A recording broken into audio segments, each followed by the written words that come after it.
on a piece of paper, held by a magnet on the refrigerator, said it all. You can't change the mind of an 18-year-old. Cloud of dust coming from a Gran Torino, taking off. Population, one less restless soul, runaway to below. Good evening, everybody. Welcome to Unexplained Reality. I'm Brian Quinn. I'm running solo tonight. Harrison is enjoying some of his summer vacation with his grandparents, and he's been over there all week. And we weren't able to line up getting him on Skype. So this is what you got tonight. I'll be going solo, and as I said, got a good show for you tonight, and quite a bit of information to go through, so just bear with me. It's going to be one of our longer shows. I just want to start off with our normal spill. If you have a story or just want to talk to us or give us feedback, you can always reach us at unexplained.reality@yahoo.com. You can look us up on Facebook. We have a Unexplained Reality page there. You can also get us on Instagram and Twitter. I think all these are linked in the show notes too once they're posted. So if you want to go to our Facebook, you can just click on the link and go to it. We also recently set up a Patreon page. You can find us at patreon.com, and I think it's /unexplainedreality. If you have a couple dollars or $1 or $2, you can donate. It just helps us out because we have hosting costs, and we were trying to build a website, and we also eventually want to upgrade our equipment and just be able to provide more stuff. Sorry for the delay on getting the show out this week. I had some stuff going on with work and personal stuff, and it just was better to delay it so we could get everything done that we wanted to get on the show too, because we have a couple guests tonight, and we had to work around schedules to get things recorded. So start off, I've got a couple articles here I wanted to go through. The first one is from Phantoms and Monsters. This one is actually it's from, it was just recently posted, actually today, but it's an account. It's called Man Monkey on the Big Bridge. You can find this at phantomsandmonsters.com. It says the following account was published in the 1911 Volume 22 edition of the Journal of the Folklore Society. It says, let me tell you of an incident which happened within my own knowledge, and which could probably be paralleled in any county in England. On the 21st of January, 1879, a laboring man was sent with a horse and cart from Ranton Abbey in Staffordshire to Woodcote Hall, Shropshire, a distance of 14 or 15 miles. On the way, he had to pass over a bridge which carries the high road over the Birmingham and Liverpool Canal. The canal runs through a deep cutting between spoil banks planted with trees. The bridge is of peculiar construction, and the whole is a rather fine bit of engineering work by Telford. It is a picturesque spot with an eerie and uncanny reputation. Goes on to say, well, the man returned late at night with his empty cart and tired horse, when, just as he reached the bridge, a black thing with white eyes sprang out of the trees and alighted on the horse's back. A cat, did you say? No, it wasn't a cat. It wasn't no cat. The weary horse broke into a canter. The terrified man lashed at the intruder, but to his horror, the whip went through the thing and fell from his hand to the ground. How he got rid of the invader he never knew, but at length, his horse all of a lather, he reached the village of Woodsieves, and there told his tale, alarming one of his hearers, whom I know well to this day, so much that he stayed at Woodseaves all night rather than cross the big bridge to reach his home. Well, the ghost seer got home safely at last with his horse and cart perfectly sober, as I was assured a few days later by his master, who was watching for his return, and the whip was picked up next day just where he reported having dropped it. A couple of days or so afterward, the village policeman called on Mr. Bailey, the man's master, and desired him to give information of his having been stopped and robbed on the big bridge a few nights before. For such was the form in which the story had reached the ears of the representative of the law. Mr. Bailey, amused, gave him the correct version. The policeman was much disappointed. He was a local man, which Mr. Bailey was not, and well up in the local traditions. "Oh, was that all, sir?" he said. "Oh, I know what that was. That was the monkey man, sir, as always does come again at the big bridge, ever since the man was drowned in the cut." So it's an interesting story. It's got a drawing and stuff, but it comes out of this book. But it sounds like, it was like almost like a spirit, if, the story's true, where he hit it with a whip and it went through it. Anyways, it was interesting.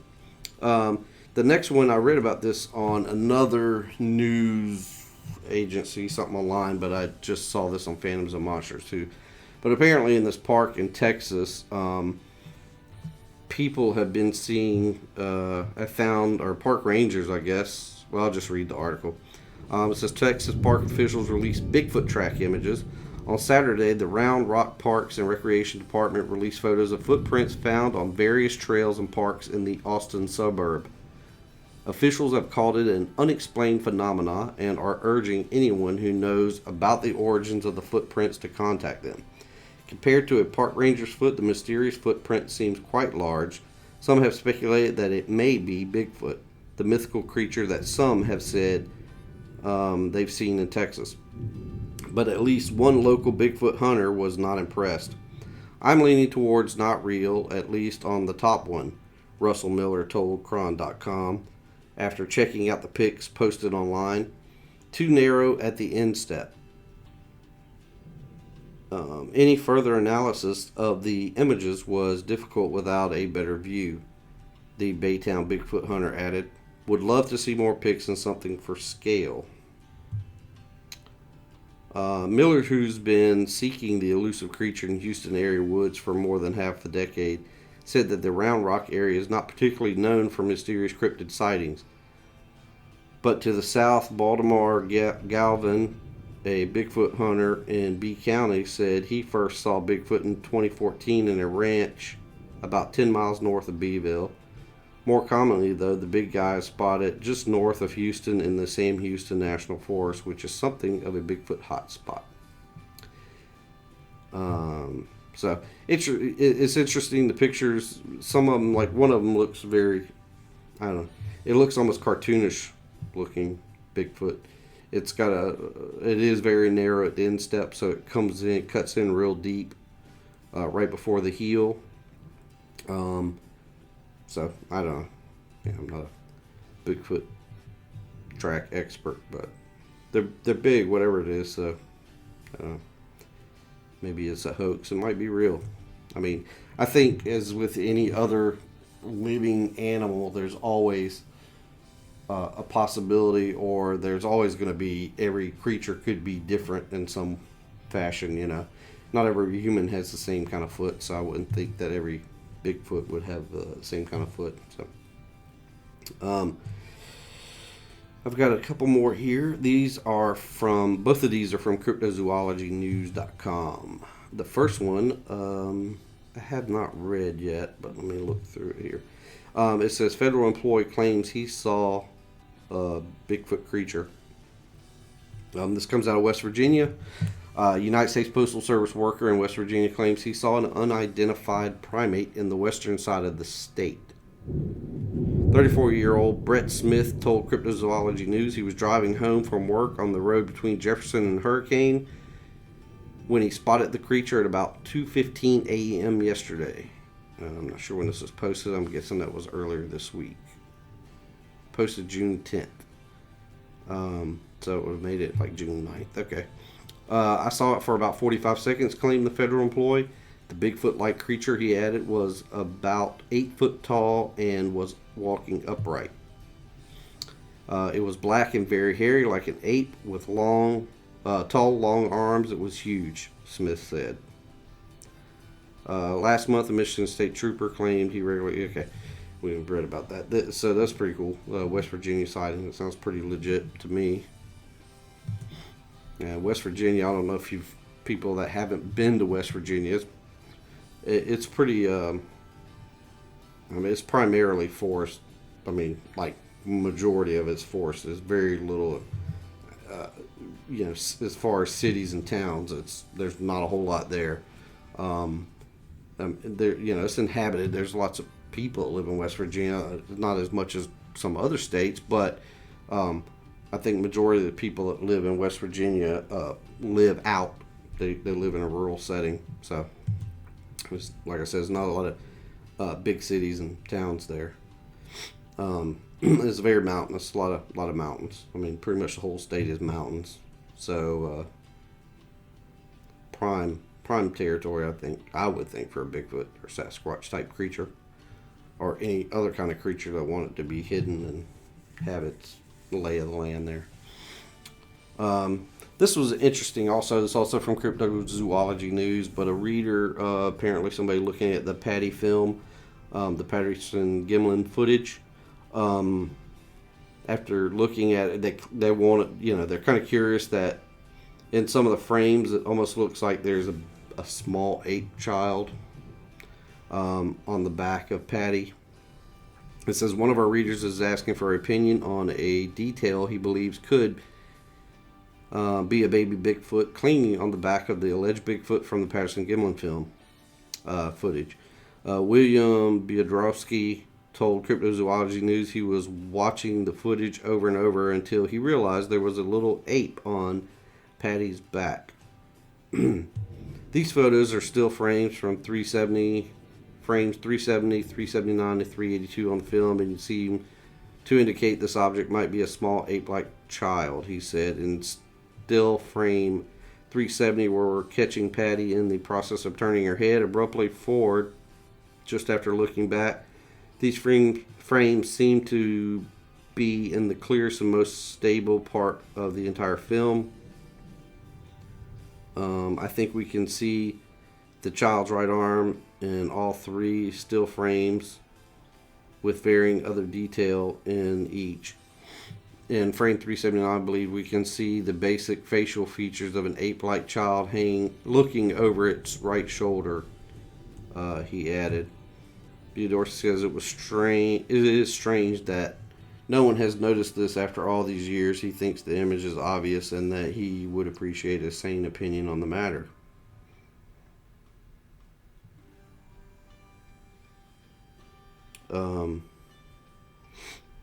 And I guess this is kind of the response in the article. It says, we initially believe that even though it certainly looks like there could be a small ape on Patty's back, it could most likely be the optical effect of the sun reflecting on the shiny hair. We have put together a video explaining his theory, hoping that some of our readers will provide interesting opinions.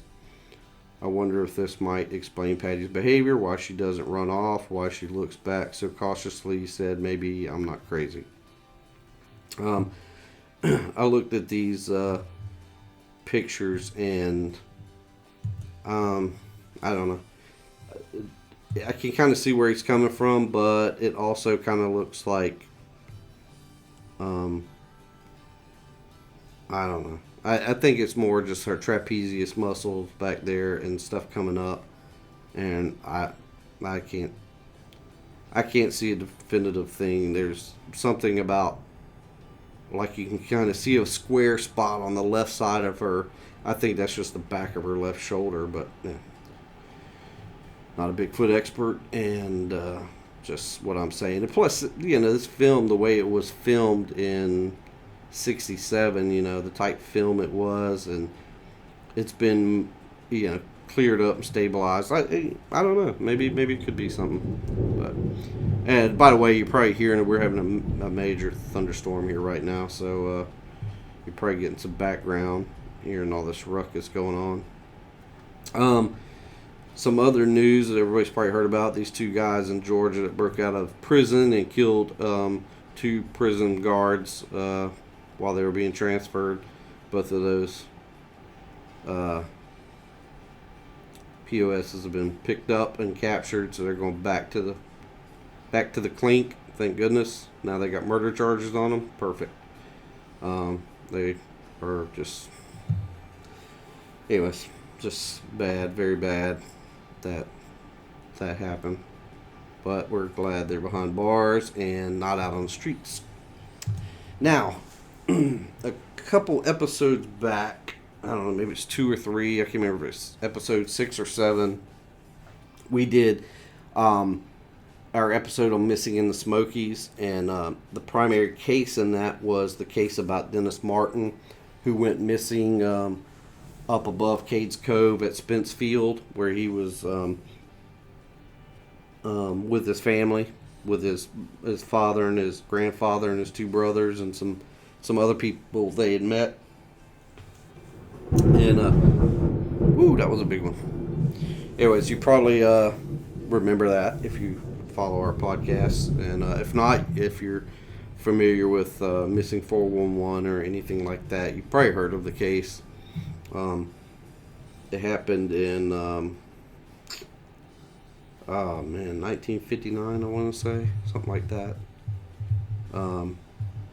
Anyways, there was an interesting article. I guess it was late last week on Mysterious Universe. The guys over there posted it. The person that wrote it is Brent Swanser. I wanted to just read the whole article because it had some interesting information. It's going to kind of go over what we already talked about in the previous episode.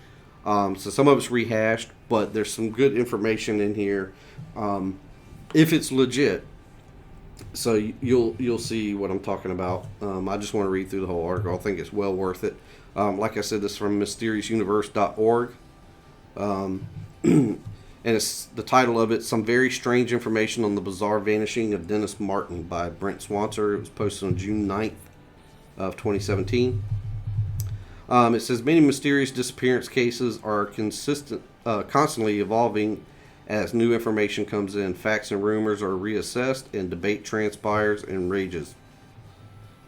These new tidbits do not always shed full light upon these cases or completely dispel the shadows hanging about them, but they can certainly stir up further speculation and intrigue.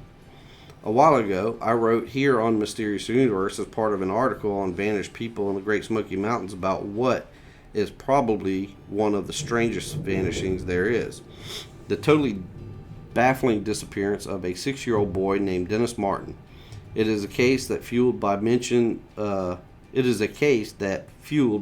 in the books of famed author on mysterious disappearances David Pilates in his Missing 411 books has propelled itself into a nearly legendary status.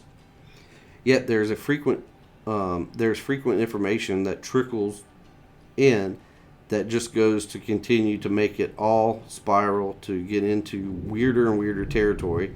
And one such piece of information was directly emailed to me recently by a Mysterious Universe reader and UFO blogger named James Dowell.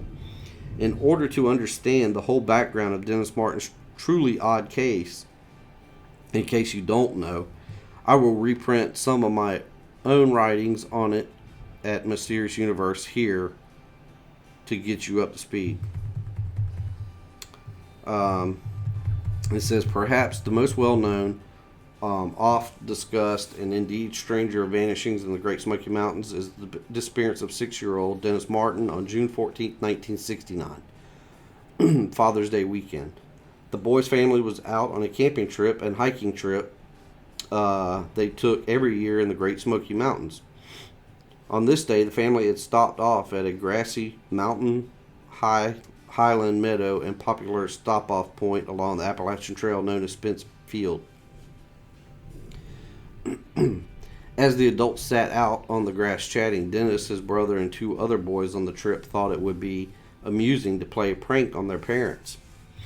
They decided that they would split up, go out into the woods, and then simultaneously jump out from different directions to startle the adults in what was meant to be just harmless fun. Three of the boys went one way, and Dennis was the youngest, went the other. The reason he had been chosen to be on his own was that he was wearing a highly visible bright red shirt. Just as planned, the three older boys jumped out and scared the adults, but then the men asked where Dennis was. Since the other boys had seen him just a few minutes earlier, they assumed that he had merely missed his cue, and so they waited for him to jump out of the trees as well, but he never appeared. Dennis's father, Bill Martin, went out to get his son, expecting that he would be there hiding in the bushes as he had been instructed. But an immediate search of the area showed no signs of the boy, and calls into the woods went unanswered.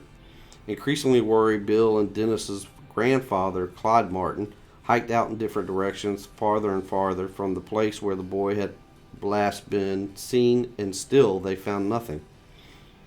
Park rangers were notified, and a search was launched that would last until nightfall, when heavy rain began to come down, along with thunder, which hampered efforts to find the boy, and the search was called off until the following day, with still no trace of where Dennis had gone off to. In a rather ominous twist, a mere hours after Dennis had gone missing, a family named the Keys reported that they had been hiking around 6 miles from Spence Field when they had heard a boy scream.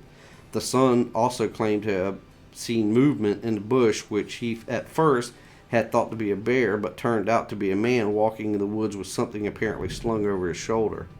As spooky as this may seem, authorities determined that the location was too far away from Spence Field to possibly have anything to do with Dennis within the time frame of events.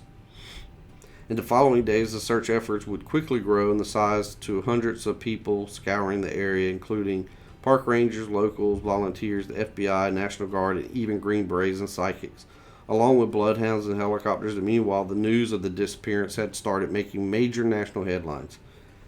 Since Dennis was described as a robust, healthy boy with plenty of hiking experience, it was thought that he was alive and would be found in short order.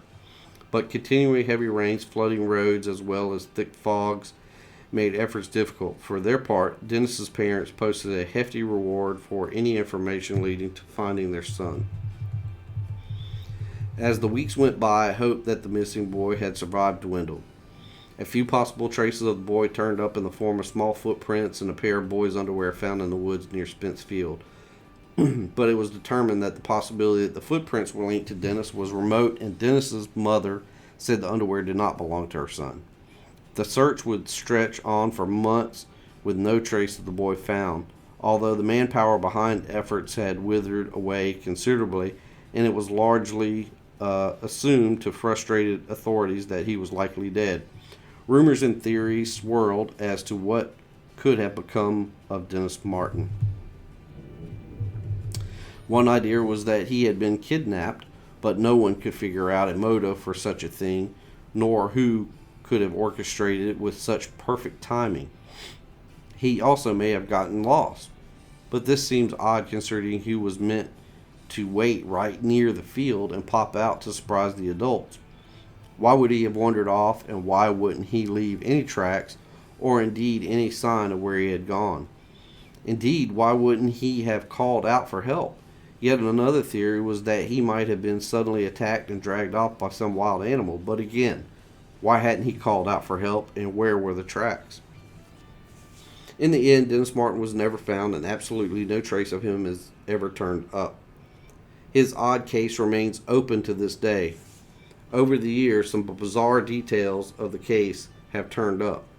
Author and researcher Dave Pilates, most well known for his investigation to mysterious disappearances and a series of books on the matter, The Missing 411, interviewed author Dwight McCarter author of Lost, a Ranger's Journal of Search and Rescue, who had a strange tale to tell about the Martin case. McCarter claimed that during the search for Dennis, the Special Forces unit that had been called in had barely communicated at all with authorities, rangers, or civilian searchers, instead working on their own as if they had their own agenda, and that they had been heavily armed as if expecting something big to happen. What could this mean? Another weird detail is that the lead FBI investigator on the case, an Agent Jim Reich, later apparently committed suicide for unknown reasons. This is what I've written on before on the case, and the case of Dennis Martin is bizarre on many levels. There is the fact that this boy completely vanished within minutes. Right there, practically in front of his friends and family, without leaving a single trace behind. Various intensive searches by trained professionals could not track him down, despite the fact that not only was this a young boy who would not have gotten far on his own, but also that he likely had a learning disability as he was enrolled in a special education school. Even dogs sent out were said to be unable to pick up any scent, in some cases even suddenly refusing to continue or cowering and whining in fear. So how does a young boy with an intellectual handicap manage to so totally evaporate into thin air without any clue or evidence whatsoever to evade all attempts to find him? Nothing at all has ever been found of him, and no one can quite figure out why that should be. It all couldn't get weirder if it tried. Adding to all of this is the presence of armed Special Operations Forces troops prowling about in the wake of the vanishing. What were they doing there for a civilian disappearance, and why wouldn't they keep law enforcement informed of what they were up to? This is the aspect of the case that was brought up by James Dowell in his mail, in which he directed me to a comment by an individual on a thread at a forum claiming to be an ex-Special Forces officer, which offers plenty to think about. The comment originally appeared on the site Tales of the Weird in 2014 by a user called Harold Cleveland, in which he shed some possible insight to this military aspect of the Dennis Martin case. So that is why I thought it was very important, this right here, to include this article from mysteriousuniverse.org and to read it in entirety, because we have covered this case on a previous episode. So here is the comment that was posted on Tales of the Weird in 2014 by this user, Harold Cleveland, who claims to be an ex-Special Forces officer. He writes, to all concerned, I've read some incredibly uninformed and ignorant comments here, and I feel it's my responsibility to help out when appropriate. My name is Max, and I am a retired Army SOCOM commander. Spent 26 years in service, with most of them attached to 10th Mountain Division in Colorado. Our special forces are never, and he capitalizes that, never called to assist in civilian operations. That falls to the local National Guard and approved by the state governor. The fact that they were armed as well in another huge the fact that they were armed as well is another huge no-no. During my command and every other mission I was aware of, we were not allowed by federal protocol to do either. Something is very wrong with this missing kid scenario.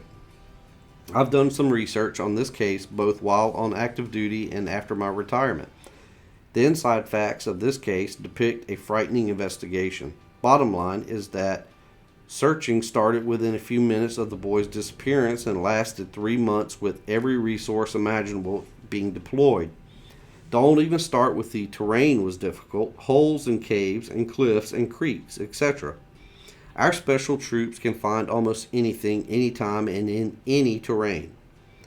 We have the highest technology available worldwide and easily the best training in real world wartime and mission specific experience that the normal civilian populace can scarcely imagine. After studying this case, the fact that no trace of the boy was ever found is mind boggling. The Green Berets that were tasked in the search were there for a specific reason. They were armed for a specific reason. I can't and won't say why because my oath documents won't allow it. But I will remind you of these facts. Nationwide, there have only been 4 occasions where the special forces were brought in on a civilian missing person's case. 2 of these involved a possible armed perpetrator. The other 2 were this case and another similar to it about 3 years later and regionally nearby. This is out of thousands of missing cases since the early 60s when our special troops were born. There's no such thing as, quote, well, they were training nearby anyway, and ... unquote. Nope. We as commanders were never allowed to divert orders unless the division general officer, at least a 1-star, within SOCOM approved it. For that to happen, it must be for reasons that have a direct effect on our national security. No missing persons case has ever been on that level ever based on its own merit. My research proved that to my own eyes. In conclusion, this case goes way beyond a simple missing boy. Let me put it this way to you skeptics out there. In 1969, same year as this case, in the southern jungles of Cambodia, we lost a man on team maneuvers one night. This was in some of the worst weather and impossible terrain known in this world. His tracks were instantly washed away, and nighttime operations were notoriously difficult as a rule. After a week's time, it was our dogs that finally tracked him down. They live for these missions, and they love it. In the Martin case, the dogs just laid down whining and refused to search. Several sets of dogs of different breeds. The FBI second in command told me this in person. That fact alone promotes the high strangeness factor. These cases are far from normal and must be reinvestigated to ensure that the horror that this family went through never happens to anyone again.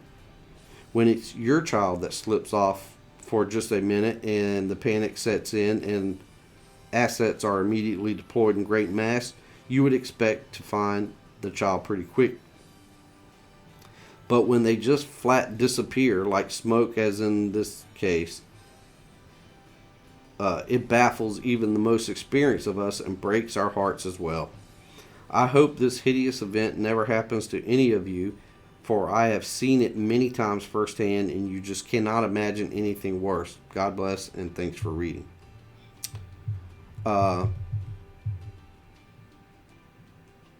So anyways, I'm not going to go any further with the case. That speaks for itself. I kind of, the thing that baffles me about that, and I mean, the whole thing is just very sad and horrible, just horrifying. But the one thing that gets me is about the dogs, the search dogs. So not only do you have special forces being diverted when he says this doesn't happen, this is not normal protocol, and to come so heavily armed, and then they don't communicate with anybody. It's almost like they already knew what they were looking for. The thing about Dennis just missing, just gone, no trace, and then the dogs. I don't know. I've heard a lot of cases about Bigfoot encounters, Bigfoot stuff where dogs are just petrified. They know, they sense the danger. I don't know. I still am with the Key family seeing something. I don't know. This case just, to me, it points towards that, to being a Bigfoot abduction. But yeah, call me crazy, but that's kind of what I feel, and I think, I'm sure with all the rangers, park rangers out there, and people in the woods, I'm sure that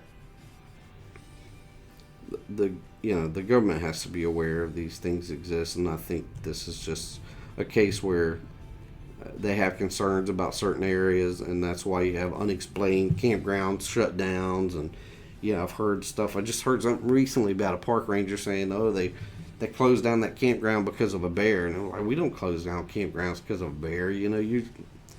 Bears in this park where he was talking about, the bears are common thing. It's not like it was just, and I've heard this on many occasions, many different other parks, other areas, other regions where mysteriously a part of the forest or part of this park just gets shut down. You can't go there. Even tell park rangers, don't go there. It's not, there's a bear problem. Park rangers deal with this stuff all the time, and especially in those parks where they do have bears. Yeah, that's highly suspicious. Anyways, I just wanted to go back to that, kind of drop back to our previous episode. So let's get on with tonight, because I've already blabbed for long enough. Tonight is going to be kind of a personal show. I interviewed one of our daughters, our oldest daughter. She's going to be first. Her name's Amber. And she's going to talk about some things that happened at a house we lived at previously, where we had some weird stuff. Everybody pretty much experienced it.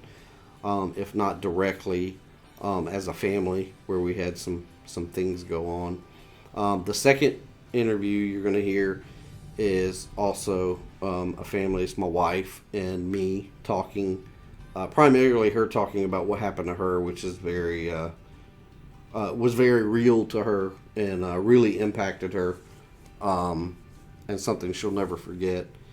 And then I'll talk about some things that happened with me. And Harrison, when he comes back on, we'll have him hash through next week. Maybe he'll be back on, and we'll talk about. He had some stuff go on there too.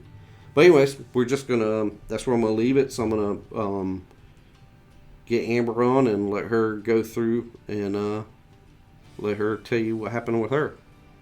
Hope you guys enjoy it. Alright, we got Amber here, and Amber has some interesting experiences at a previous residence. So, Amber, I'm just going to let you go right into it and tell us your story. Okay. My name is Amber. A couple of houses ago, a previous house that I lived in, I had a couple of really strange experiences. The first one that really left an impression on me was the way that my staircase was set up. I had a half wall that separated my bedroom from the staircase. There was no door. It was just kind of open. And the half wall was really, really tall from the stairs. There's no way to touch the top of the half wall or anything without using a ladder to get up there. And one morning I woke up and there were little blackish blue handprints all over the top of that half wall. And I thought that was really, really odd because, for one, there was no one in the house that was that small. Me and my siblings were all pretty much the same age, so none of our hands were that small at all. We hadn't had any kids in the house or anything like that lately, and they had just come out of nowhere. And some of them were full handprints, some of them were half handprints, but they were bluish gray, and it wasn't like someone had dipped their hand in paint and touched the wall or anything like that. They were kind of weird, like you couldn't really figure out what they were made of. It was almost like black dust, I guess, right. Like blackish ink dust.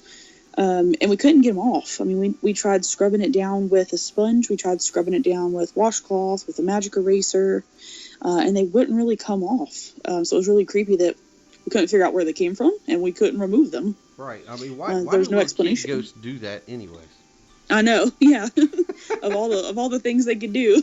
Yeah. Yeah, but none of us could even reach the top of the wall. I could see it, but I could not get to it. So it was really kind of crazy. And there were like little, I guess, fingerprints. Like if you were trying to wrap your hand around the edge of a wall that was exposed, there were little, just the fingers. You couldn't see the palm of the hand, but little fingerprints along the edge of it. So that was even more creepy because it was like they were holding the edge of the wall, peeking around it. Yeah, so that was the first thing. The second thing that happened about 2 weeks later after I'd seen those handprints, I was asleep one night, and all of a sudden, there was this girl standing next to my bed, right at the head of my bed. Scared me to death. I shot up out of the bed. My heart was racing and pounding. I couldn't get my heart rate under control. This girl was standing there, and she reached out to me and was saying, "Help me, help me." And her face was melting. Everything on her looked normal except for her face. It was like her eyes were two black holes, and it was just melting down her face, and she was calling my name and reaching out to me with one hand, telling me to help her.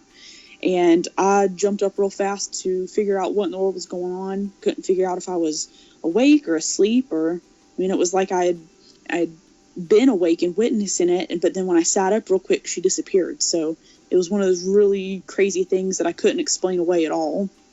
Right.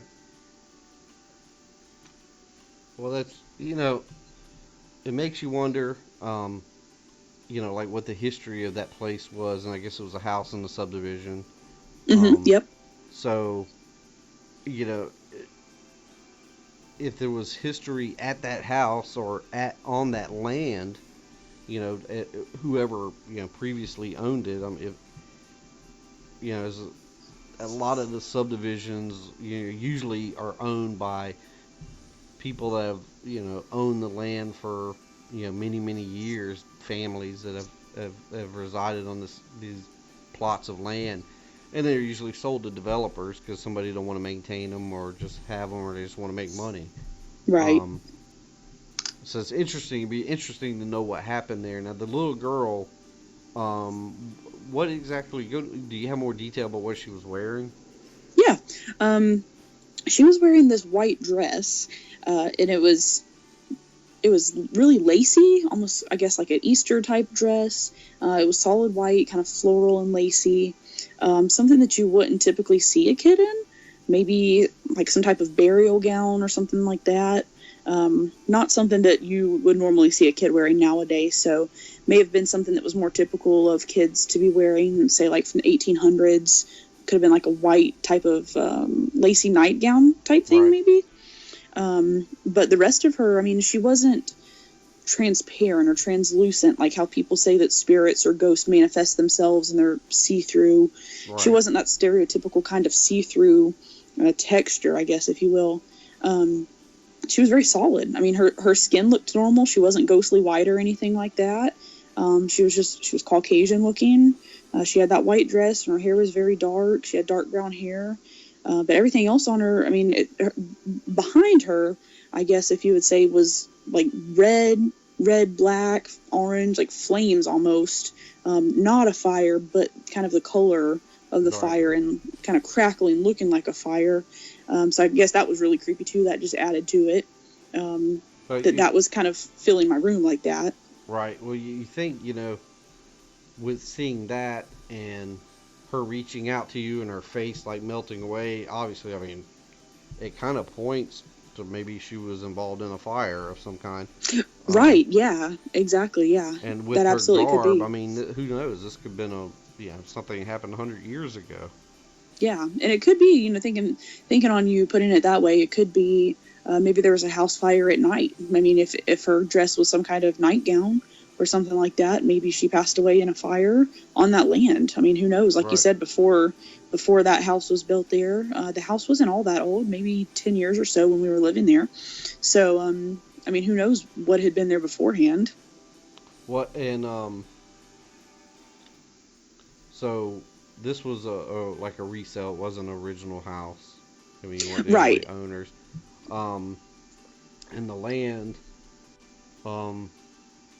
yeah, I mean, it makes you think, that's, kind of where it points to, that there was probably some kind of fire she was involved in at some point. But like I said, this could be something that wasn't an immediate history of that land. This could have been, we were reaching back a ways. Yeah, maybe it was an old absolutely. homestead or something that resided there, and this a lingering spirit, or it's very, very spooky that it's. I mean, for one thing, spooky because it was of what happened, but Obviously, it would seem like it was more than a just a a very vivid dream. Um, Right. it's it's interesting too with the handprints because you hear that. I've heard it previously, and I've not with just you, but I have a brother that had an encounter. He worked with a guy who told him they had some weird stuff going on at their house, and they were over watching a game or something late one night or movie after work, and they were sitting in the living room, and supposedly it was a very large, like ornamental or decorative platter up on a shelf. And so he said it was very heavy. It was leaned back. It was in a stand. It was leaned back, and that platter launched off of that shelf. So you had to break that force of the weight of it leaning back. It came forward and it came off the shelf like 5 feet and hit the middle of the Oh floor. gosh. So needless to say, the guy that lived there was used to that, kind of stuff happening. So it didn't really spook him. But my brother, and another guy left. They took off. But after I that don't blame him. happened, he was like, "Hey, we know now that stuff really does happen in your house. You weren't just, pulling our leg." And and he was like, he started telling about other stories, and one of the stories was that his mom came out one morning and found little fingerprints, little handprints, like little baby's handprints, all over the counter in like flour or something like that. And when it first happened, she put cellophane and stuff on it and covered it up so she could show somebody else. But it happened multiple times, and he said, there was never a child that small in that their house while they lived there. Nothing that would be near being able to make those kind of prints, and then for it to be happening, like repeatedly. In the morning. So during the night, everything's fine. In the morning, they wake up and there's like these little handprints all over. So obviously, there's not a viable explanation there. Right. So that's it's just spooky stuff. Yeah, kids for some reason always seem to be the most creepy. I guess because they're supposed to be the most innocent, and right. I mean, I guess that's kind of how it was too. It wasn't like anything malicious was happening. We never had any incident where anyone was hurt in the house or anything like that. It was just kind of childlike type stuff, just something to get your attention. It was never anything harmful. It was just, hey, look at me, little stuff like that to get your attention and make it known that they were there. And everyone had their own experiences in the house. Some of us experienced stuff at the same time. We'd be, sitting together and have stuff happen where we all experienced it. We all had our own separate stories that only we witnessed and experienced and told each other about. And it was so many things over the 8 or 9 years that we lived there that thinking back on it, at first you don't really realize. You think it's just a couple of things. But when you realize how much actually went on in that house, there was a lot that happened. Again, nothing ever malicious, but definitely stuff to get your attention. So it's kind of crazy to think about that everyone had their own separate experiences there too. Right. Now, getting back to this little girl, you said she was Caucasian, right? So there wasn't no chance of it being like a Native American, because you hear a lot of that with, this country belonged to the natives before, the Englishmen came over and started just taking land on their own, and making it theirs. So, they're the indigenous people of this country. And you hear that a lot with Native American territory or land that was, that there's a lot of hauntings that go along with native, with lands because of native people.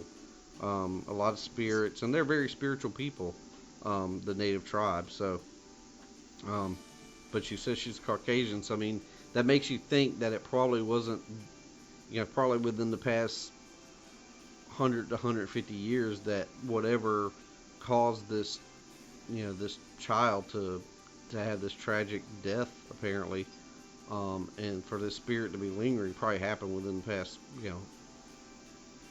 150 years, somewhere between when it happened or before you moved into that property back 150, 200 years, maybe at the most. Right. Yeah, and we never really researched into what had happened on that land. We could have found things if we looked hard enough, but to be honest, I was a bit too creeped out to even keep looking because I was trying to live in a state of, I guess, ignorance is bliss when all that stuff was happening, pretending that it wasn't, essentially. Right. So we didn't really ever go back. At least I didn't. I don't know if anyone else did in the house, but I never went to do any research on what may have happened.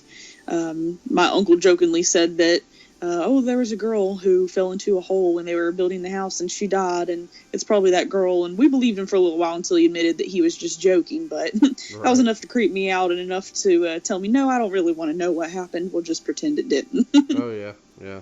Well, I mean, you don't, if you're living in a place and you have weird stuff happening, I guess if you're a unique type person, I don't know. I don't think I would feel comfortable trying to research it, not unless I was ready to move. Right. But if you're in a place, it's not easy to just pick up and move out, especially if it's a owned property. So, yeah, I mean, who's gonna? I wouldn't feel comfortable researching and find out. Oh yeah, by the way, this little girl died here and she burned up. Right. Yeah.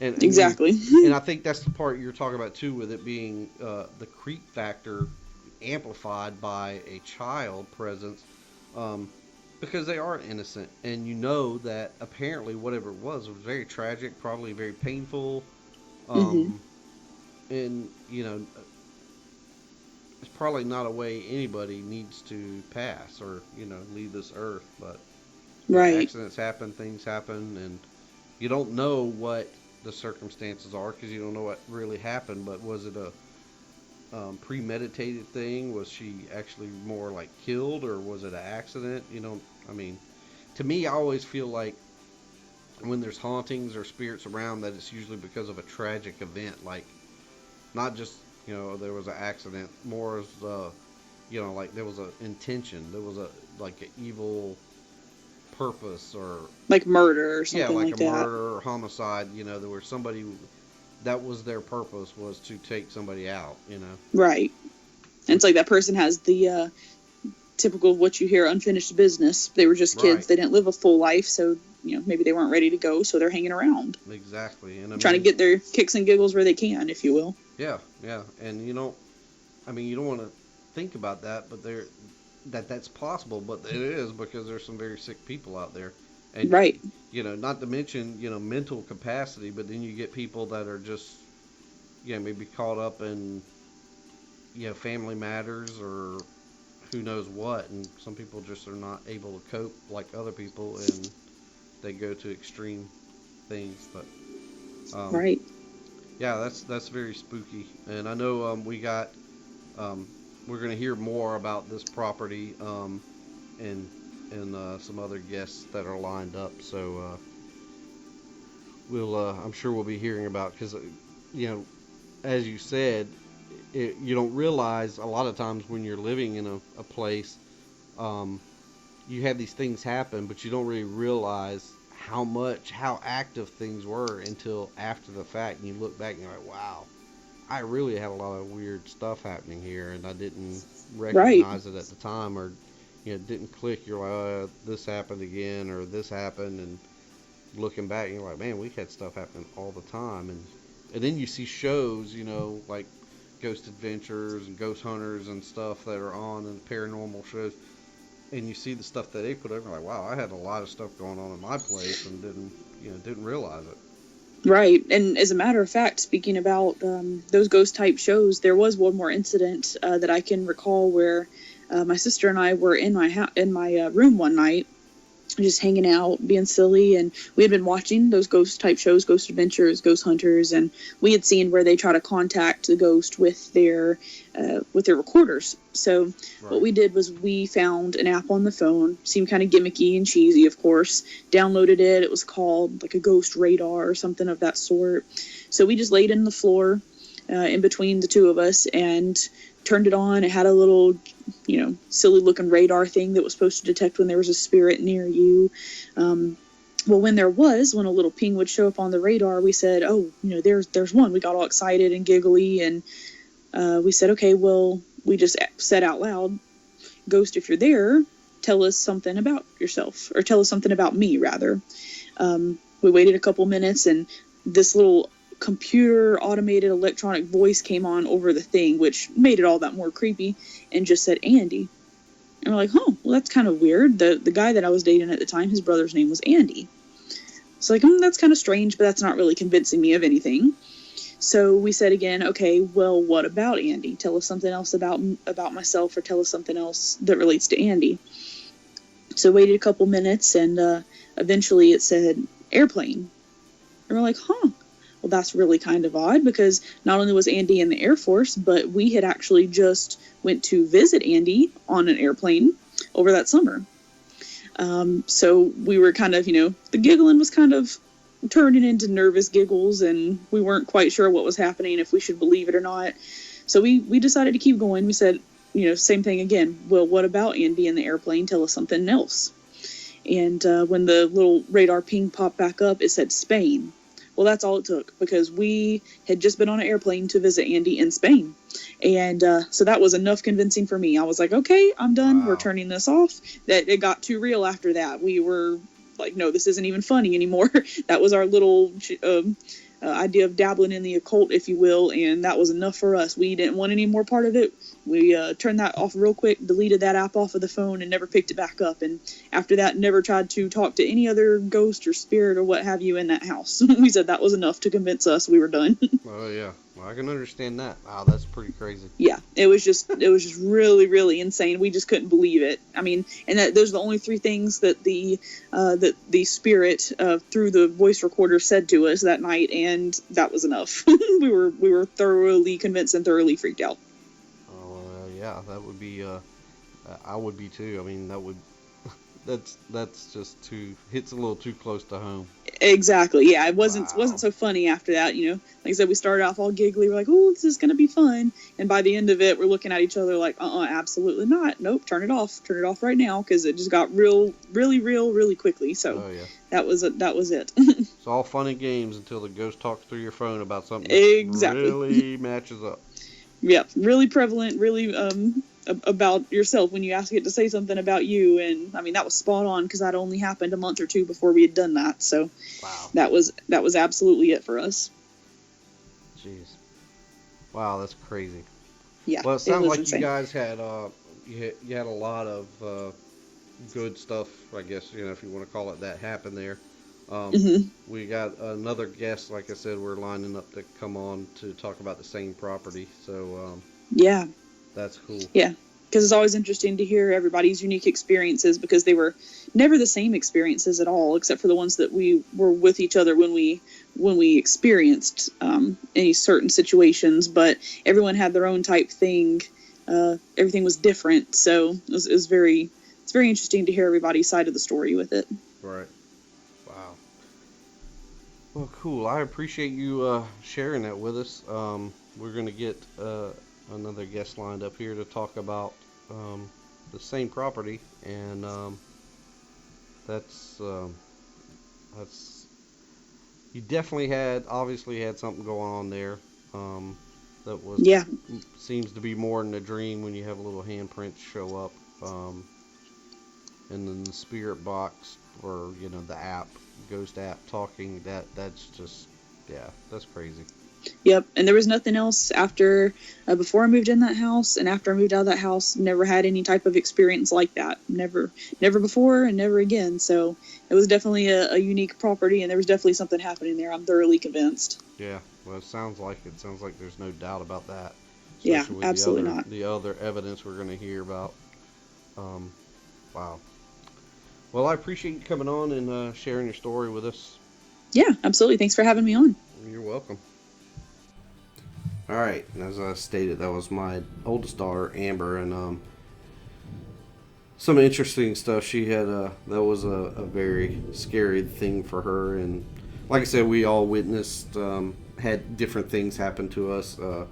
Some of it was collective as a family, and some of it was individual. A lot of it was individual, but very real stuff. So we'll just roll right into my wife's interview here, and I'll have some information there about things that happened to me. Thanks. All right, we got another guest here with us to talk more about the residents that Amber talked about in her interview. And I have Tammy with me, and she had some interesting things happen. So she's going to tell her story, and we're just going to roll right into it. Hi. Okay, so there were a couple of different incidences at this particular house. There were several people who had different things happen, and just thought I'd share a couple of the ones that I witnessed. The most vivid one for me would be one night we were all asleep. The way our house was set up was you would come up to the top of the stairs. All of the bedrooms were upstairs. To the left was the master bedroom. Directly in front of you at the top of the stairs was a bathroom. And then to the right there were 2 additional bedrooms, one of which my daughter slept in. And at this time, my daughter had been having some stomach issues. And it was not unusual for her to wake up in the middle of the night with her stomach hurting. She was on some medication for it, and her medication was downstairs. She was in her early teens at this time. So, okay, let's back up a little bit. So we were all in bed, and I woke up I don't remember a particular noise or anything that woke me up, but I just remember waking up and sitting up in my bed and looking around, and it was dark and everything was quiet. The master bedroom door was open, and I was focusing out into the hallway right at the top of the stairs, and I saw a shadow come around the corner and go downstairs. And when I say shadow, it wasn't like, when headlights shine on a window and you see a shadow. It was like an actual shadow of a person, an entire outline, a head, shoulders, arms, and legs. And I saw the shadow go down the stairs. And instantly my mind thought, oh, my daughter's sick. She's going downstairs to get her medication. So I get out of the bed to go check on her. I go down the stairs, and I get almost to the bottom of the stairs and realize that there are no lights on. With her being the age that she was, she would have turned a light on. And when I realized there were no lights, there was not even the glow of the refrigerator where her medication was located. There was no light from anywhere. Then I got the most terrible feeling, like the hair on the back of my neck stood up, and it was so eerily quiet. I instantly panicked because I realized my daughter wasn't downstairs. So I hurried back upstairs and went straight to her room, and she was in her bed asleep. And I looked in the room beside of hers where my son was sleeping, and he was in his bed asleep. So I go back into the master bedroom, and I wake up my husband, and I tell him, oh my gosh, there's somebody in the house. I think there's a burglar in the house. And he woke up panicked, thinking that there was a burglar in the house. So he grabbed his gun, and he starts turning on lights and checking closets, and he goes downstairs and he checks the downstairs, and he goes up the second set of stairs, our back stairs that went up to our third child's bedroom. And she was in her bed asleep. He woke her up and scared her half to death. And he checked the entire house, and there was no one in the house. The doors were locked. So I have absolutely no explanation as to what I saw. It was definitely an outline, a shadow, full shadow of a complete person. Arms, shoulders, head, neck, legs, everything. And I saw it come around the banisters at the top of the stairs and then go down. So that probably was the biggest, scariest incident that I had in that house. Some other things that happened to me on a regular basis was I would just wake up panicked because there was somebody standing beside my bed. I didn't always know who it was or if it was a male or female, like Amber had described in her scenario, but I would just get woken up in sheer panic because I knew someone was beside my side of the bed looking at me. And I would wake up screaming, literally screaming, and would scare my husband half to death. And he would wake up screaming, and I would have to tell him, what was going on. And it became a running joke with us because it happened so frequently. But looking back on it now, I can't help but wonder, was there some type of spirit standing there? There's really been no explanation for it. After seeing the shadow figure, that, just led me to believe that there was definitely some paranormal activity in the home, and all of us had our own little experiences, which just validated that further.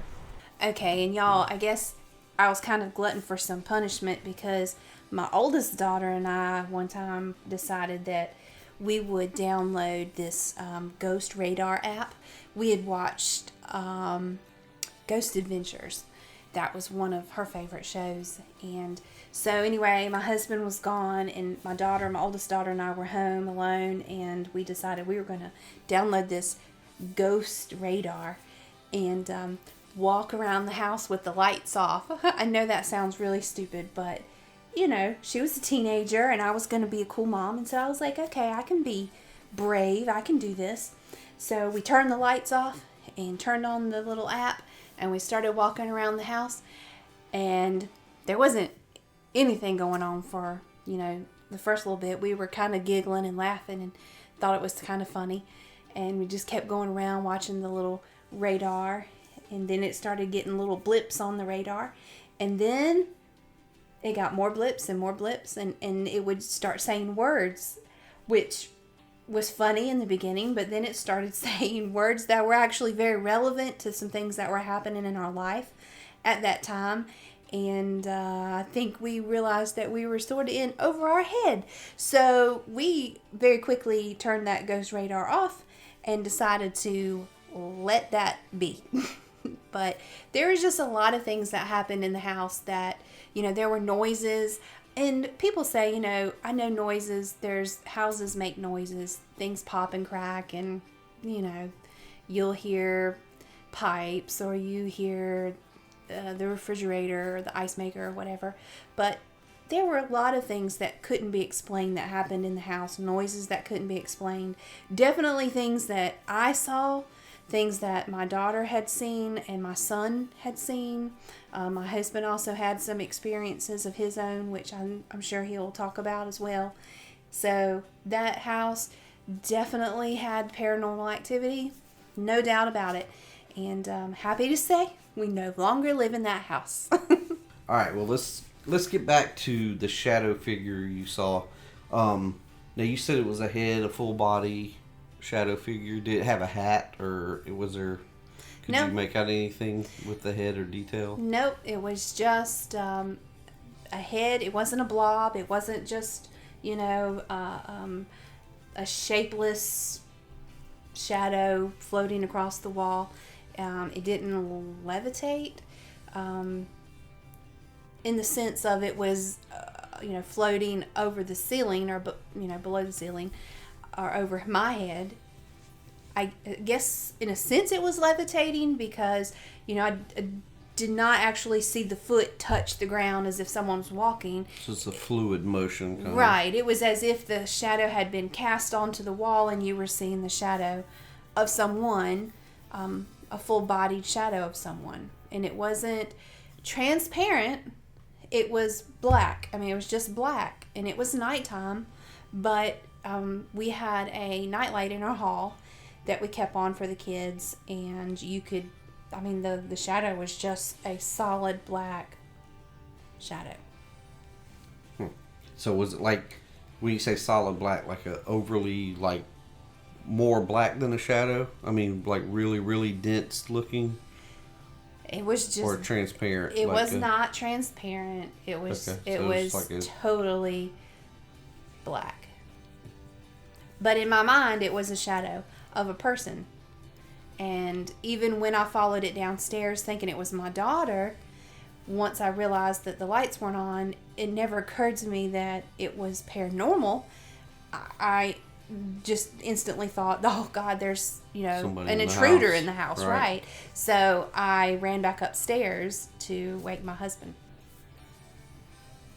Right. And I mean, talking about the house, and I talked about this with Amber too. Yeah, it sounds, it was more than what typical house settling would have been Sure, yes. as far as what went on and the things that occurred and Yes, were heard. yes. A house that's settling doesn't cast a shadow of a person on Oh the yeah, wall. well, for sure. So, But I was just talking about reference to noises and other things that happen besides the shadow figure. right. And there were normal noises that a house would make, and then there were the noises that could not be explained. And they were definitely paranormal. Well, I mean, until we had the situation with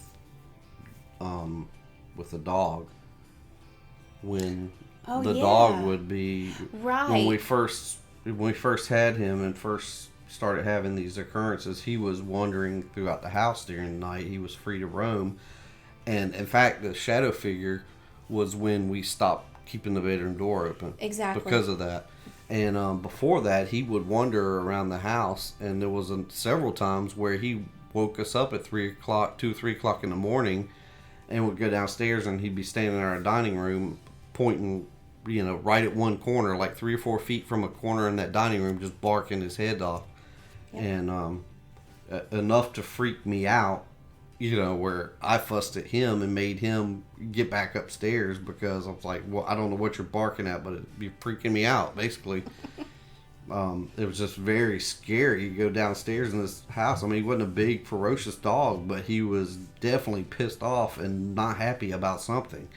And he had it cornered, whatever it was.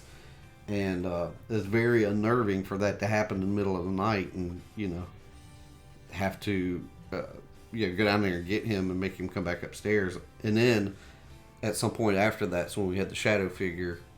You had that, and that's when we stopped keeping the door open. All right, yeah. We started closing our doors and locking them at night. Not that that would help, but for our own peace of mind, the doors stay shut now. Yeah. And I think, just to talk about some more incidents that happened was, there was one situation where I had come home from work and came in and sat down, and at this time we had converted our dining room, which is just off the kitchen, to an office. So we had full-size desk there and an office chair, and it was still daylight outside. It was around 6 o'clock in the evening. It was summer, so the sun was setting later. And I came and sat down in the chair, and actually this might have been I might have worked from home that day or something, because it seemed like it was earlier than 6 o'clock, maybe like around the 3-4 time frame in the afternoon. And there was, right above that dining room upstairs was our daughter's bedroom, and which is the bedroom where the shadow figure would have been coming from that direction upstairs. But I was downstairs in that dining room, which was converted into an office. You were cooking. You were getting supper ready. The girls were sitting at the island in the kitchen talking.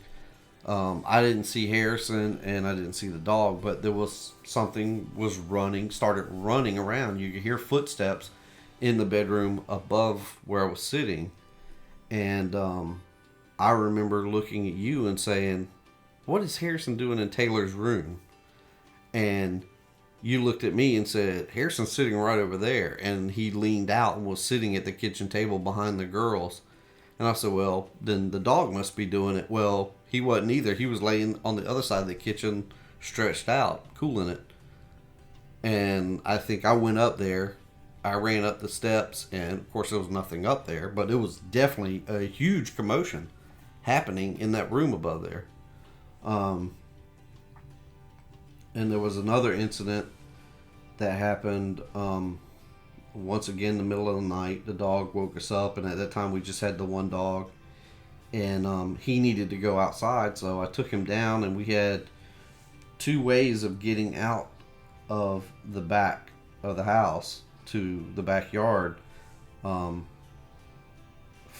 the inside the house. So I would always take him to the door we use most often, which was off the breakfast area, and you would have to go into the living room and cut the lights on the back, and then walk around into the breakfast area and let him out. And I had let him out to use the bathroom and waited for him, and then he came in. He was out there a few minutes, and he came in, and I locked everything back up, cut the alarm on, and walked through to the living room to cut the lights off. And he had already started up the steps, and I was walking through the living room, and I distinctly heard behind me, coming from the kitchen. There was like a little cross hallway from the kitchen to the living room, and off of that little hallway was a half bath.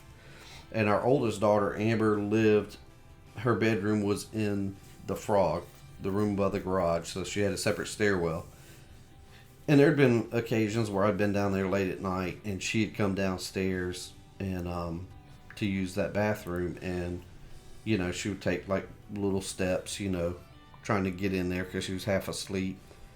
And that night, I'd let the dog go. He went upstairs. I cut the lights off, started through the living room, and I heard that sound come up behind me down the hallway. So I'm thinking, this is our daughter going to the bathroom. So I just kind of thought, well, I'll make a joke of it. I'll just kind of startle her and come around the corner. So I kind of ran around the living room, back around the way I came, and was like, boo. And I looked, and there was nobody there. But it was very distinct because we had hardwoods in that section, like real hardwoods, and you could hear the floor crack and pop as somebody stepped. So needless to say, another incident where I made it up steps in like 3 bounds. I think it seemed like there was one more where you guys had come home and there was some kind of noise upstairs. And I remember you calling me and telling me, we heard a loud noise upstairs and we have left the house. Yeah, I think I put the kids in the car and we took off. There was just a bunch of noise upstairs. There was no one home.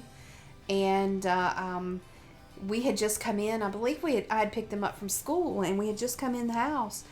And yeah, I had, because when I called you, I remember telling you that I had been home all day, that there was, nothing had happened all day long. And then I went and picked up the kids and came home, and there was a ton of noise upstairs. So there again, I was afraid that there may be somebody in the house. So I put the kids in the car and we took off, and I called you and told you that, what was going on. Apparently there was no one in the house right, but us. Because I remember checking things out when I got home. Now, I did have an incident similar to that one day when I was working from home, and I was, at that time, I had like a little small laptop desk up in our master bedroom, and a lot of times I would just work from there.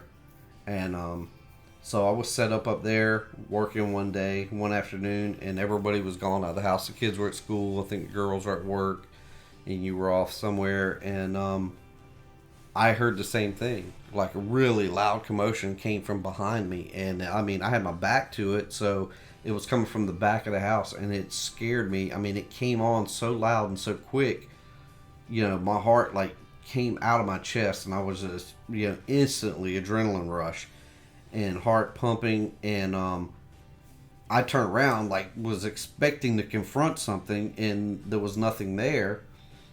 So I'm like spooked beyond spooked. And I think the dogs, I don't know if they were upstairs or down at that time. I think we had 2.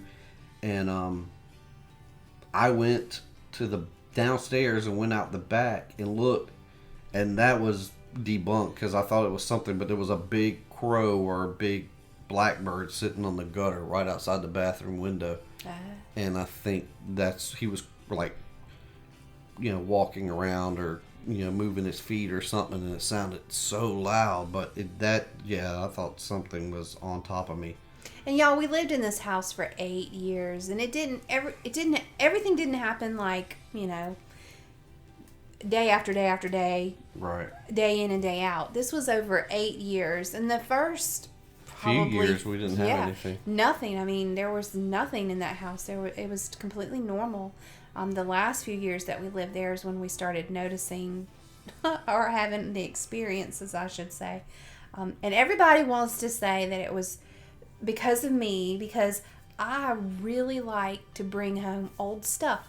I love to go to these junk shops, Goodwills, and his house, and buy these old pieces of furniture and old books. And apparently there's a theory that spirits can attach themselves to those particular items, and when you bring them into your home, that's where the activity comes from. Right. And so, everybody would tell me, don't buy anything else, don't bring anything else into the house. So maybe I did bring something in. I don't know. We had an old rocking chair, like an antique rocking chair that sat in the dining room. Yep.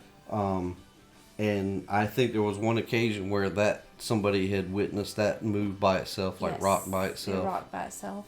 But, and then, y'all, you can explain away just about anything. Like, you think your mind's playing tricks on you, and I guess it's our instinct to think, that didn't really happen, or, I'm just hearing things, or, that was the refrigerator, or, whatever.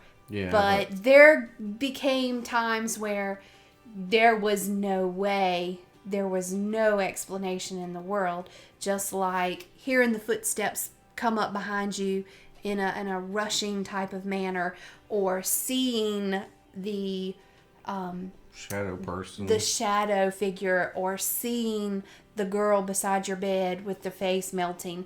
You can't explain those kinds of things away, and after a while, that activity got to be more frequent and much more vivid the longer we stayed in the house. So it was time to go. Yeah, and I don't, like the dog too, being in the corner. That was very real. He saw something. He was aggressively, had something aggressively cornered. I turned on the lights. There was nothing there. So, And there were several times, like, we would walk in there and look at him. Like, we were standing around the dog. Like, what is he barking at? He's just,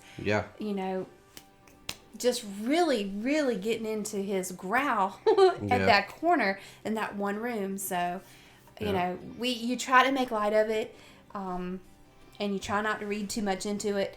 But then there are some things that you can't overlook. Right. And our son also, Harrison, who he'll talk about his spill, but he had early on, when he was pretty young, he had some things happen while he was in the bed, and but we'll let him speak about that when I get him on here to talk about it. But so if you ask us, yes, we all believe there are such things as ghosts. There is a things such as paranormal activity. We've witnessed it. We've all had an experience with it, and it is an unexplained reality. Yeah, I can't. I don't know if we don't know what it is. You don't know. I've had different thoughts. I thought, well, maybe it's residual spirits. Thought maybe it's demonic. They, as the Bible says, they'll try to do whatever they can to try to throw you off balance and try to make you break down your belief systems. But whatever it is, there's a spirit world, and we witnessed it firsthand. At that house, and when we moved, we got rid of all that stuff, and we didn't. Well, bring we still have some of the old books, but nothing's. Yeah. We've never had anything happen here that I can. Still not like wood. over there. Yeah, knock on wood for sure. And like I told Amber, we had incidents happen over there, but we never, you didn't really think about it at that time. You're like, wow, that's weird. That was creepy, whatever. But now you look back and you're like, wow, we did have quite a few occurrences over there. Yeah. If we had written everything down, every time something had happened, we would have like a book. But like I said, most of the time you try to explain it away to yourself. I'm imagining it. I just thought of more. The DVD in Harrison's room. Remember, he would go to bed and have his DVD playing. Remember, you went in there one night and cut it off. Yeah. And then, like, get back in the bedroom, and there was a blue glow coming from his bedroom. It was back on. Yeah. Yep. And that happened like 5 times. You had to go in there and cut it off. Yep. And there's no explanation for that. And his radio would come on and start playing. Yeah, because that happened to me. I was home by myself. Right. And I think I took a shower or something, and I'm like, what do I hear? A radio. That radio came on a lot. Yeah, the radio was on.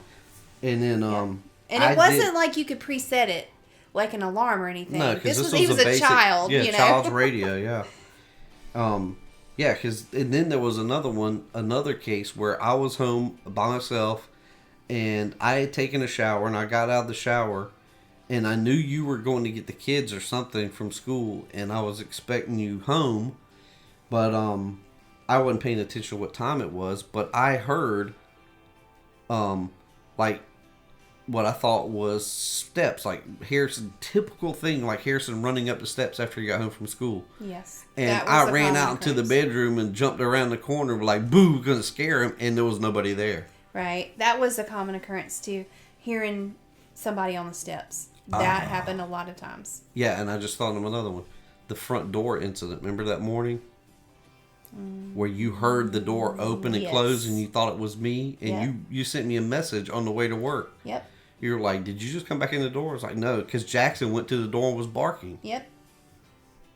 Another case. Yeah, it was... Yeah. A lot of things have happened in that house. I'm sure when we get finished with this, we'll probably come up with more.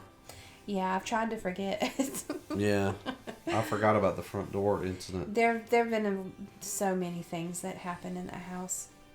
Just unexplainable things. So, that's first-hand occurrences we've had, and yep, we witnessed it. So, and I'm not one to exaggerate, y'all. I promise you. No. I would not be on here telling you this if it wasn't true.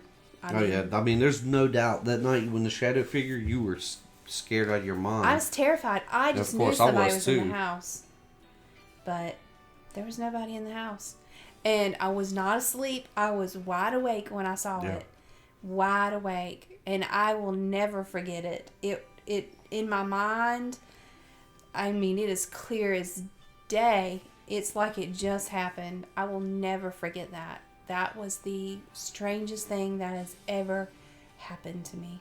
Yeah, I mean, it was startling for me. I didn't even see it because I figured tonight was going to be the night I was going to shoot somebody in my house for breaking and entering.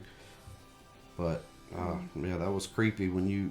It's one thing to expect somebody it's going to be in your house, and you have to go hunt them down and find them. But there's a whole nother world when you go through all the motions and realize there's nobody in here. The alarm's on, the windows are all closed, the locked. Doors are locked. The door's all locked. If somebody come in, the alarm would have set off. Yeah. Yeah, it was. That was very scary. Spooky stuff. I'm surprised we didn't put the house on the market the next day. Yeah, I don't know, because I've always said if ever had something such and such happen, I'd be out of my house. Yeah. Now looking back, we had a ton of stuff happen over there. It was like we should have known. It was time to go. But nothing. I mean, it was nothing ever malevolent or nothing that we felt where we were in danger. I mean, I was fearful. It was almost just kid-like. Because I was startled when I awake. That it was. I didn't feel like I was in danger. It just scared me when I knew somebody was beside my bed watching me. Yeah, that happened quite a bit. A lot. Yeah, because I reaped the benefits of that when you get screamed at in the middle of the night. Yes, I would scream every time. I would scream because, I mean, imagine waking up, to somebody beside your bed. I mean, you're just panicked. And that was just a natural instinct, knee-jerk reaction to scream. Yeah, it was understandable. I mean, Wow. So this is true, y'all. This is very true. Yep, these are all true events that happened to us as a family. So. And if Zach Bagans wants to go to that house and do a little recording, I'll be happy to give you the address. Yeah. All right. Well, I guess that's going to be a wrap for this one. Thanks for having me. You got anything else to add, sweetie? Nope. Thanks for having me. Yeah. Thanks for talking to us about it. Yep. All right. All right. Well, that is that's what we have tonight. Like I said, it was a lot of crazy stuff went on when we lived there. And we did have a tendency to do some, kind of antiquing and stuff, hitting Goodwills and thrift stores and picking up, older furniture and just stuff we really like, more traditional type stuff. And then, who knows? Even the girls got into it, and they would, the oldest one, she was a big book reader, and she bought all kinds of stuff. And, you buy stuff secondhand, you never know what could be hanging around with it. So, who knows if that's the case? Like I said, there was a number of years when we lived at that house before anything started happening. And I guess towards the end, we really didn't have anything happen. It was just, prime time during the middle years. But it was definitely activity that was you couldn't explain. With some of it, I guess you could, but most of it was you couldn't. It pretty much pointed to there was something going on there. Anyways, I hope you guys enjoyed the show. I'm not sure what we got going on next week, which I usually say that every week. So it kind of whatever we feel like getting into. If a subject pops up that we are interested, we'll dig into it. We do have some stuff coming ahead of time. We're gonna have a couple more guests that'll be coming on in the future shows, probably the next 2 or 3, if it works out. As usual, if you have any feedback or you want to talk to us or you have a story or you want to be on the show, do a Skype interview or something, or even if you just want to shoot us an email to have us read it online, read it on the episode or on the show, that's fine. We'd love to hear from you. Unexplained.reality@yahoo.com. You hit us up on Facebook, Twitter, and Instagram. We'll put all those links in the show notes. And also, we got a Patreon page www.patreon.com. I think it's /unexplained reality. If you got a few pennies you can throw at us, that would be very helpful. It helps us to, roll it into the show, pay for hosting costs. We'd like to eventually get a website up that just costs more money, and so it would just help out. So no pressure. We're just asking. And as usual, we want to thank Ricky Young Music, RickyYoung.com. He allows us to use his music for the show, and the intros and outros, and we appreciate that. He's a friend of ours, and also we'd like to thank our favorite podcasts, Sasquatch Chronicles, OK Talk, Into the Fray Radio,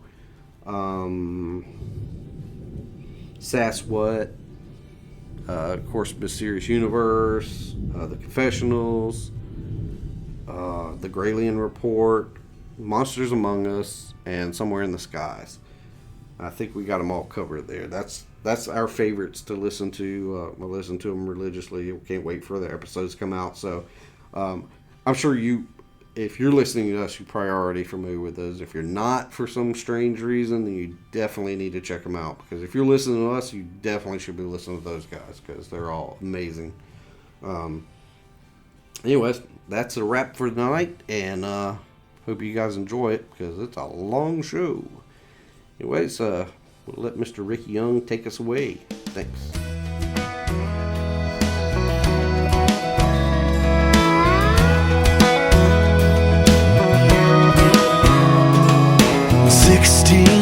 Old is where I like to go when I'm feeling like I'm feeling right now. When time was moving slow And this old road to hold wasn't quite so long and loud. Sometimes I just need a little taste of the past, back when my only worry was running out of gas. I dream about the hours underneath that water tower, way before I had a care in the world. On the hood of Tommy's old Chevette, a six-pack and some cigarettes, and we lied about how far we'd get with girls. The drive-ins are now a parking lot, and the Walmart took our favorite spot. But I love looking back across the years, and my mind is all still crystal clear.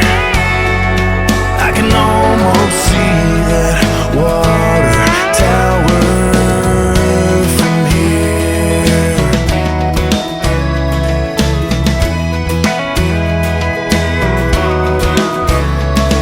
I remember the night when Tommy had a fight with his high school sweetheart Beth, and he wouldn't cut the lock and climbed up to the top, scared the whole town half to death. When he saw how far it was from up there to the ground, the fire department had to come and help him down. I dream about the hours underneath that water tower, way before I had a care in the world. On the hood of Tommy's old Chevette, a six-pack and some cigarettes, and we lied about how far we'd get with girls. The drive-in's now a parking lot, and the Walmart took our favorite spot. But I love looking back across the years, and my mind is all still crystal clear. I can almost see that water tower from here. Can't slow down time or stop the winds of change, but I can close my eyes and simply drift away and dream about the hours underneath that water tower, way before I had a care in the world. On the hood of Tommy's old Chevette, a six-pack and some cigarettes, and we lie about how far we get with girls.